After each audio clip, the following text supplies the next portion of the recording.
Okay, folks. Well, let's just take a look at a couple of things this week, shall we? First, let's take a look at an area of concern, but an area of hope for the Orange. First, the area of concern. The basketball team, let's just say. We were riding a pretty good winning streak. But then some bad news. Jesse Edwards has definitely become a big cog for the machine there for basketball, especially during this winning streak. But then he came down awkward with that his non-shooting hand. And let's just say he broke his wrist in his non-shooting hand, and he's out for the rest of the year. And let's just say he's the player that Syracuse could ill afford to lose. Because you know what? He is probably the most improved player, not just on Syracuse, but in the ACC. And Frank Anselm, he did a noble job against Virginia Tech, but Frank Anselm is no Jesse Edwards. And that only could spell trouble going down the road. Syracuse had put itself back into position to maybe get back on the bubble.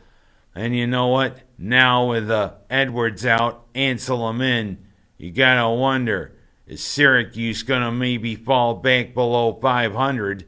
Maybe not be able to get into any postseason play.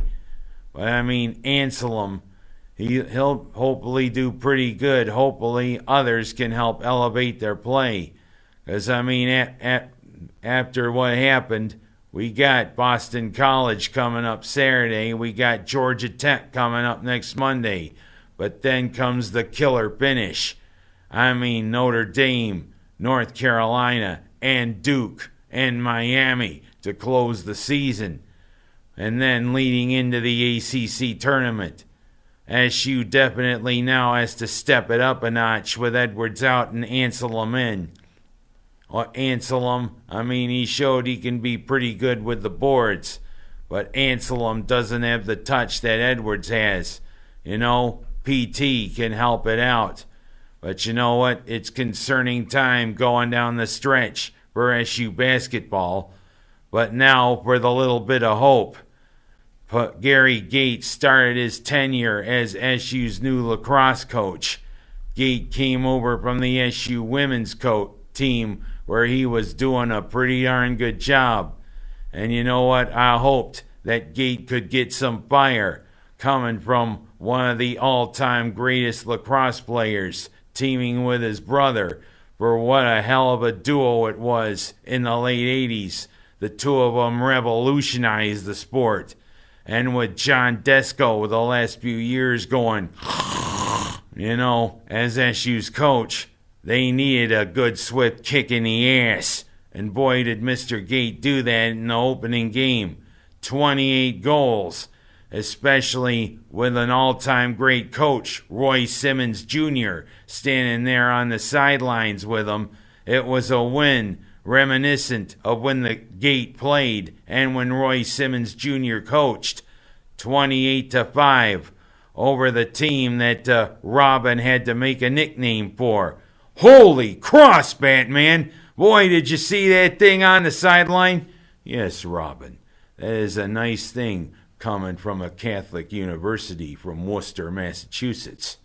But you know, you can't do nicknames like that. Can't do nicknames like that, Batman.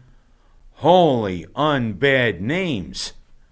Oh, that was my way of trying to come up with something on the spot, but oh well, Robin probably would slap me in the face. But I digress. Very impressive opening win for the men's lacrosse team. Can we have other wins like that going forward, especially with the number one team in the nation coming up, Maryland? We'll see how Gait can continue to hopefully get Syracuse back to the pinnacle of men's lacrosse. And now I'm going to go from Syracuse to talking about the Super Bowl. That was a pretty good Super Bowl, if you ask me. If you can take away the halftime show. I mean, yeah, two underdogs, if you can call them underdogs, Neither of them were top 3 seeds in the playoffs, the Rams and the Bengals. In fact, the Bengals were the depths of despair for 2 years. Almost like the first Bengals team to make the Super Bowl. Heck, back in 1980, they were the depths of despair. Then in 1981, they rose out from the ashes like the Phoenix and made it to the Super Bowl. But Joe Montana and the 49ers were waiting there for them. Well, you know what? You gotta wonder if those stripes had something to going this time. Of course, they had Joe Cool Burrow as their quarterback. Of course, if he comes off the bus looking like Indiana Jones in his outfit, you gotta wonder. But I mean, hey, he's just a second-year quarterback, and they got a pretty good nucleus. How many times can Burrow and the Bengals get back there? But let's get to the game. Odell Beckham Jr. with a touchdown catch. And of course, Cooper drink water from his magic cup with a couple of big catches, including the winning touchdown pass. But I mean, Cincinnati was no slouch either. Boy, they put it up too. But in the second half, Aaron Donald showed why he's the most dominant defensive player in the league right now. Burrow, I mean, let's just say, you gotta wonder how Cincinnati made it to the Super Bowl behind an offensive line that looks more like Swiss cheese than an offensive line. Boy, several times he was sacked more time than potatoes. But I digress. Very impressive win by the Rams. Very impressive game. Of course, they went all in. And Matthew Stafford finally has a Super Bowl victory after languishing for 12 years with the Lions. Of course, anybody would languish if they were playing for Detroit. It's going to be years before Detroit becomes a big power in the NFL. But we'll see. Well, of course, I just said about the halftime show. Yeah, Dr. Dre, the wife beater, Snoop Dogg, Mary J. Blige, Eminem. Yeah, supposed to evoke great memories of the 90s for Gen Xers and millennials. Well, you know, I didn't care less.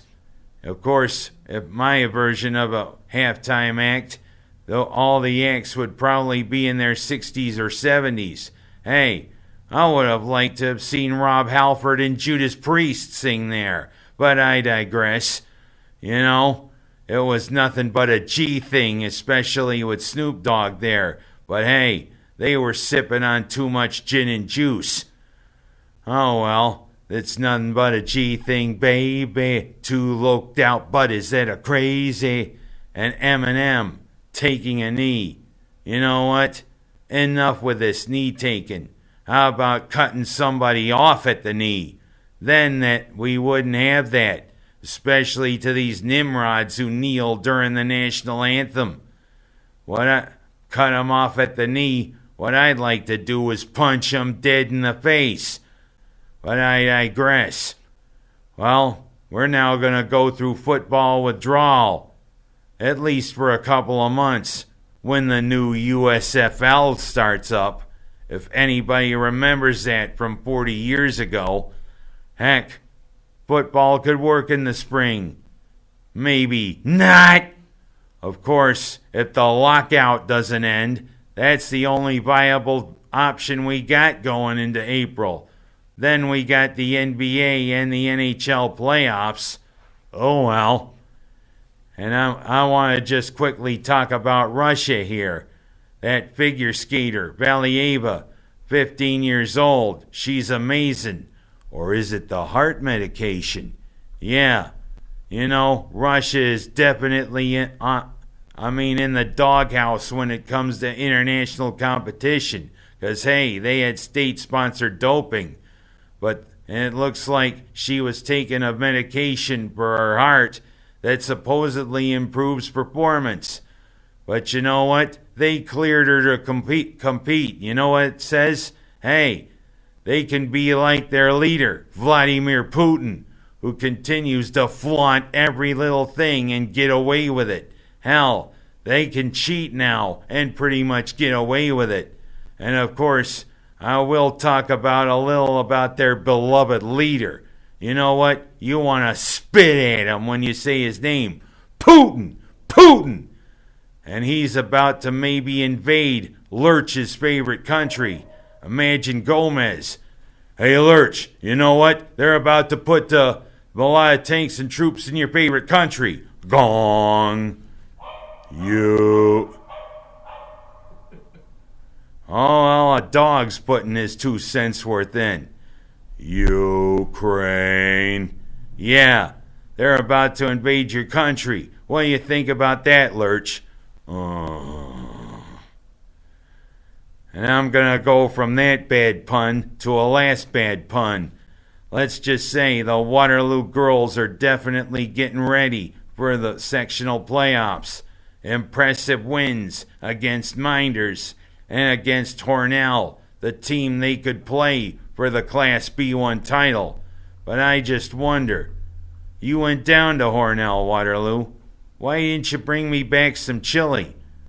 Hornell chili's pretty good eating, but always gives me gas. That's all I have to say this week.